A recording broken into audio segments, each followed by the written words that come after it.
you got to realize that whatever you're doing, you're competing with somebody. What is it that gives you an advantage over your competition? Whatever you're good at, try to be great at it. And if you're great at it, good things will happen. Maverick Podcast. I'm far from average. That's why I had to come sit down and chop it up with DJ Maverick. They know my name from coast to coast and even in Dallas. I use my talent when I'm faced with a challenge. Gratitude strength is my magnet. Close your eyes and imagine. If you can see it in your mind, then you can have it. Maverick Podcast. Welcome, ladies and gentlemen. You could have been anywhere in the world, but you're here with us. This is the Maverick Podcast. I'm your host, DJ Maverick. Today we have another rock star in the building.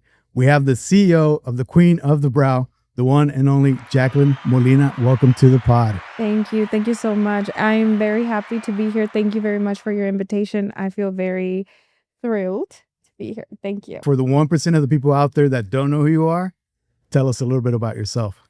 Well, my name is Jackelin Molina, well known as the Queen of the Brow, La Reina del Brow.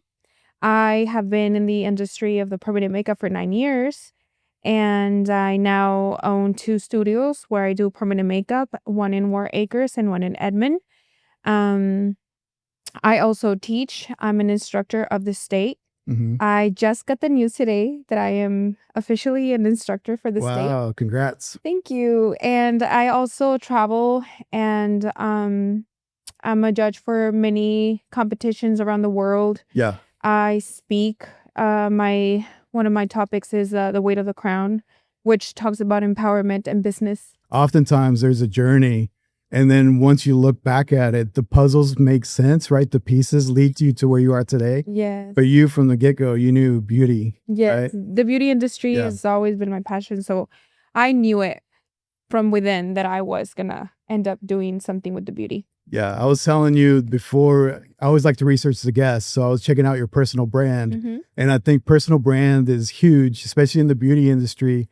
Super competitive. Yes, it is. Lots of people. And I would say also maybe potentially a lot of haters. I don't know. You tell me. Yes. There is a lot, it is very competitive. But when you have a business, you have to have your brand, just be very authentic. And I really think that that's what defines you. Each entrepreneur, every business owner, you just have to be unique. And people look at your work because of your uniqueness, But yes, it is very competitive. But people always go to, to whoever they like better. For sure. But I think, one of the things that you do that really stands out is the whole crown, The right? whole crown thing. Because, and I think that's like, it takes guts to be able to do that. Yes. Because I'm sure you've got pushback potentially where they're like, who does she think she is? Wearing a crown around, like who tells her that she's a queen, right? Yes. Tell me about that. Yeah, well, I actually have a story about that. When I did the name, when I started rebranding my business, I knew I had to create a brand that, people could relate, like people could, whenever they see the crown, they could remember me. Yeah. So I named me the Queen of the Brow, La Reina del Brow. Now, the first Congress that I attended to was in Miami, Florida. Okay. And I remember that I took the crown. It was a gift from one of my friends that she owns a boutique. She sells crowns and dresses for quinceañeras and stuff. Was it a random gift and you just had it? No way. Literally, she gave it to me. She said, Jackie, I have a present for you. I know you're going to love it. She gave me the box with the ribbon and I opened it and it was a beautiful pink crown. And she said, I know you, like when I put it on, I said, oh my God, like this is something, me, right? I'm the queen, I crowned myself. Yeah. So I had the brilliant idea of, rebranding with the crown. Okay. So when I went to Miami, I put on the crown for this Congress.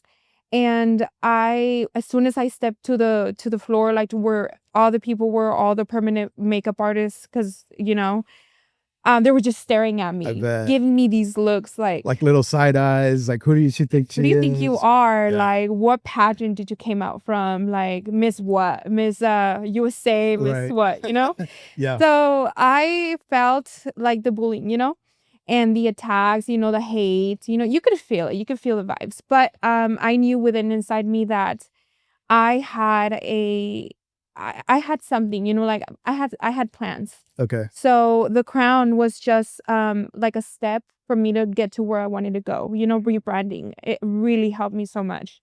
After that, I started, just traveling to different congresses wearing the crown. So you just made it a thing. You had your own little box for the crown and you started traveling? I actually had to get all the colors. Yeah? Yes. Oh, to match like your Yes, my outfits. outfits. Oh, that's I cool. got black, blue, green. Yeah. Like I own 14 crowns. No way. Yes, different Awesome. colors. So I would take my crowns to each country and I would wear them, and then people just started noticing like who Yeah. the girl with the crown It is. stands out, Yes. right? And you're like owning it, right? I was like, I'm the Yeah. queen. I'm the queen. Because a lot of people might be intimidated by that. They're like, I'm not going to do that because people are going to talk about me. But you know, one thing that I did that I started doing is I started crowning.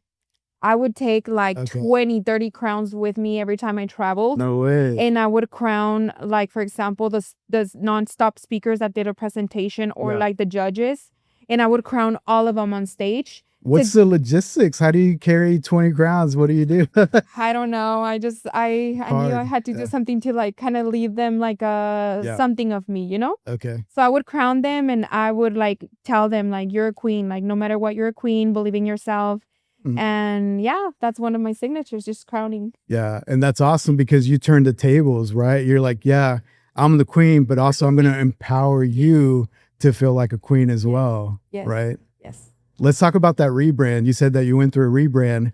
What was that rebrand for? What drove that? Were you just not getting a lot of business, or you just thought like, I need to elevate my services and I'm going to become the queen of the brow? How did that happen? Well, whenever COVID happened, I was bored. I Okay. was very bored at home. Yeah. And I knew that I had to do something to level up on my business because I was very slow. You know, I mean, I would still take clients, but it was 1 or 2 clients. But I knew that I knew that COVID wasn't going to be forever. Like, it was just momentarily. So that's when I started rebranding. I said, okay, what should I call myself? Yeah. So I just decided to just do the queen of the brow, la reina del brow, you know? And it stands out a lot because people started like liking it a lot. They were like, "Oh, what a brilliant idea. Yeah. You know, what a genius you are." Like, Especially in really- the beauty industry where there is a lot of judgment, and sometimes you might find that women don't support other women, yes. right? But you're empowering women and saying you get to be a queen as well. You are a Yes. queen. Yeah, it's mostly to, you know, empower other women that they can do it as well, you know. I remember that when I started the rebranding and people started liking the name, I would get a lot of questions like, Okay. why the queen, you know? But I just wanted them to know that you could do and you can be whatever you want. Yeah. You know, just believe in yourself. What is it that you do? What kind of services? Okay. So basically I do makeup, Mm. but it's permanent. Okay. Semi-permanent, because nowadays we use pigments that are semi-permanent in the skin. They don't last forever. You have to be going to get touch-ups, you know, color boost. I do eyebrows. We have 4 different techniques right now that are very, very popular. The microblading, which is like mimicking the illusion of hair. Okay. Also hair strokes. It's the same thing, but it just lasts longer and it's for a different skin type. Mhm. Ombre, which is powder, and then we have another one that's like hybrid. It's the combination of powder and hair strokes. We also do lip blushing, which is the lip tattooing for Okay. people who don't have a nice shape on their lips. Yeah. They have like very pale lips. You can go and get color and a nice, Cool. you know, a nice shape. Mhm. And eyeliner, which is nice for people who want to enhance their lashes Okay. or like their eyes. They just want to look beautiful when they wake up. Mm-hmm. Yeah. Love that. So you mentioned that it's semi-permanent, right? Yes. First, I was thinking that maybe it's similar to a tattoo, but if it's semi-permanent, then it's not like a tattoo, No, right? it's- So what's it's that not. process like? It's the same as a tattoo, but the pigments that you use and the, you know, the precision and the what's called like how much pressure you put on the skin, you know, that's why it's semi-permanent, because we know how much pressure we put on the skin. Mhm.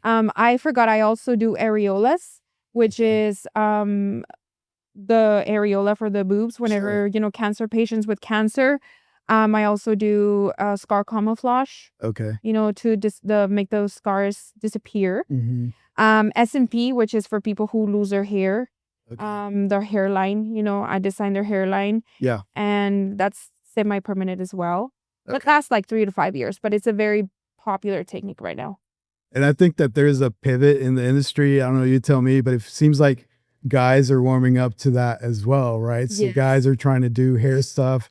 They're trying to like keep up, right? So do you Yes. focus on solely on women, or do you also have male clients as well? I do have male clients, Okay. but the thing about male clients is that they don't like for me to put them on social media. Oh, okay. They will like Okay. I make them sign a consent form and I say, hey, Yeah. can I use your face for social media Sure. promoting? Like, no. No. Jeez. Okay. So I don't Okay. promote men, but I do men. Okay. Yes, I do have males. Would you agree with that? That there's a shift in the industry where now it's like even guys, like it seems like it's more common. Yes, it People are is. more comfortable with it, right? Yeah, it's just that right now we live in a world where everything is just perfecting. I feel like Yeah. it's very futuristic. Now people want to just wake up beautiful. Their lips, their eyelashes, their hair, everything is just very advanced and people want to look good, even men. Right. So yes, I agree.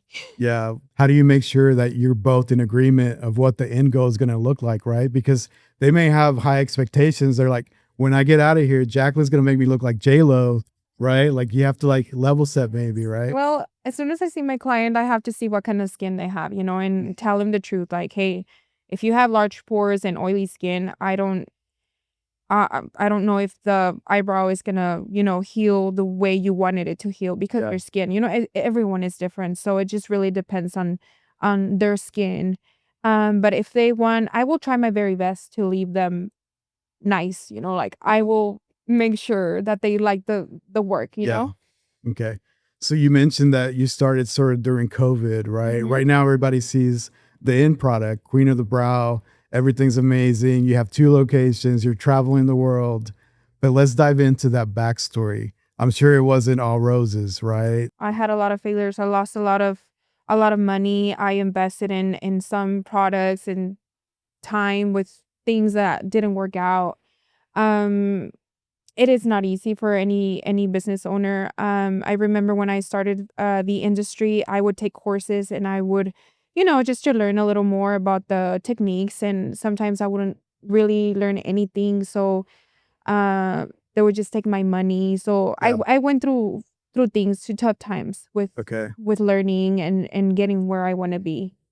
Is that what sort of made you become an instructor yourself? Because you dealt with that Yeah. where there was maybe some scams or maybe the course wasn't valuable. Yeah. What was your experience with that? Well, I've seen many academies where they just take your money, you go and you don't really learn anything. There's no way you can learn anything in 3 days, 5 days.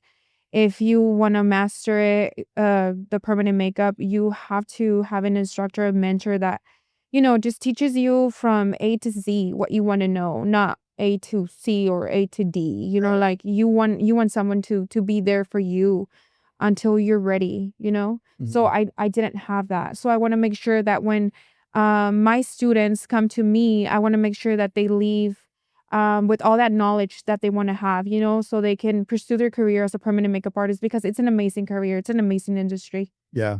And you're learning about the beauty side, but then there's also the business side, Yes. right? There's a So lot that comes with it. how do you prepare for that? Is that just kind of learning as you go, building the airplane as you fly it? How did that go? Well, I feel like, my course, it's whenever I have my students, I will teach them everything that they need to know, from marketing to, Okay. like um having their schedules, Mhm.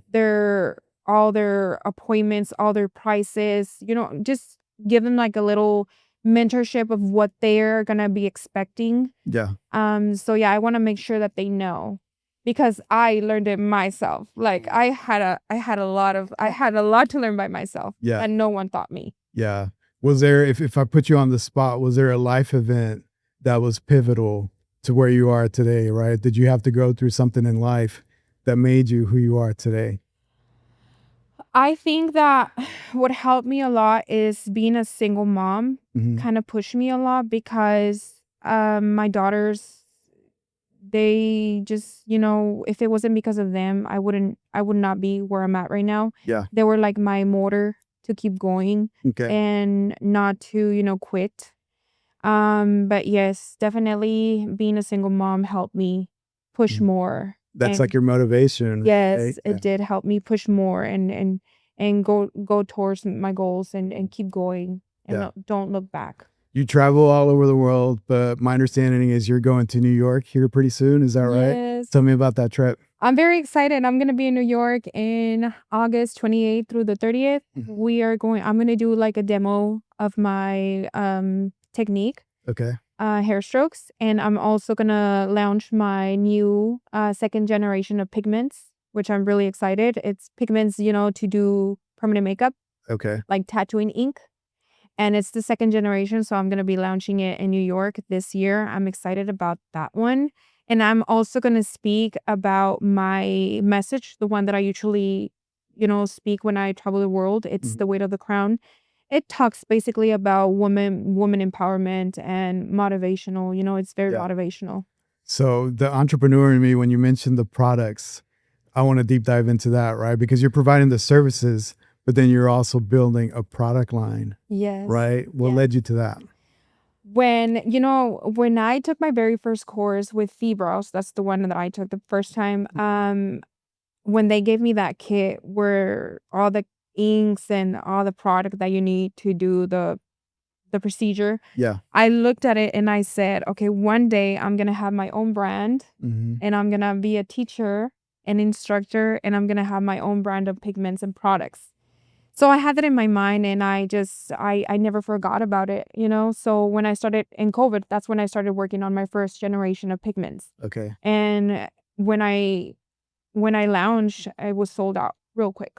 Mm. So most of the product I also gave away in some of the congresses because, I wanted people to know about my brand and about my product. Yeah. And it was a success because people now know who the Queen of the Brow is and know about my product. So yeah. Did you get pushback or were people saying the market is saturated? Why do you want to create a product? Did you get any of that? Or was everybody encouraging and say, go for it? No, it was very encouraging. A lot of people said go for it because there is really no Latinas Okay. out there with any pigment lines Mhm. anywhere. I'm probably the first Latina Really? in the US that has a brand of pigments. Okay. Awesome. So I'm going to keep pushing to that. I hope I get well known.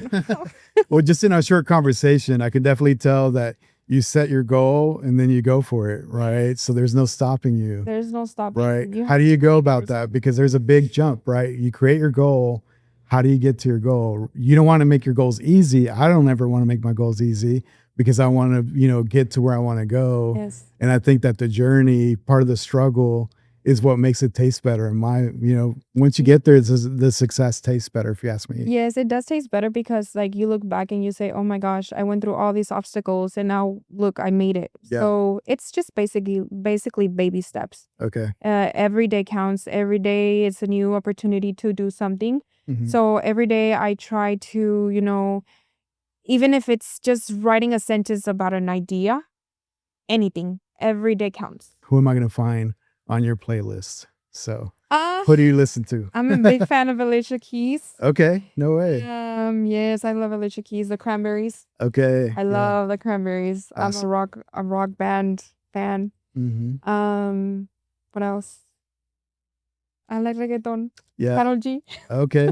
Perfect. I like the mix. So a little Yeah. alternative rock, a little R&B, a little reggaeton. Uh-huh. I love that. What about the vibe at your place, right? Your place of business, you have to set the vibe because as soon as someone walks in the door, it's the Queen of the Brow. We're talking about branding.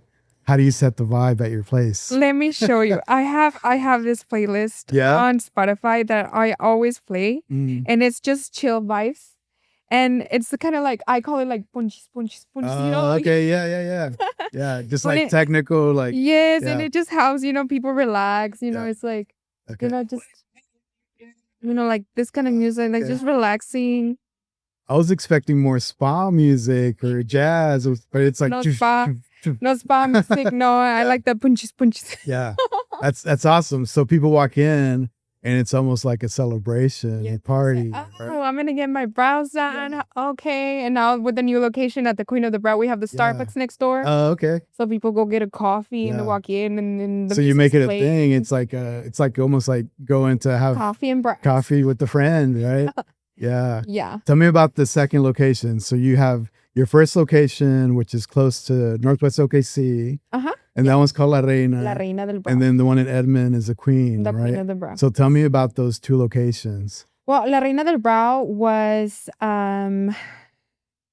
October 2022 was whenever it was opened. Yeah. And that location means a lot to me because I knew that I was gonna, one day have my own studio. Mm-hmm. And I just feel very grateful for that first location because it opened a lot of doors for me.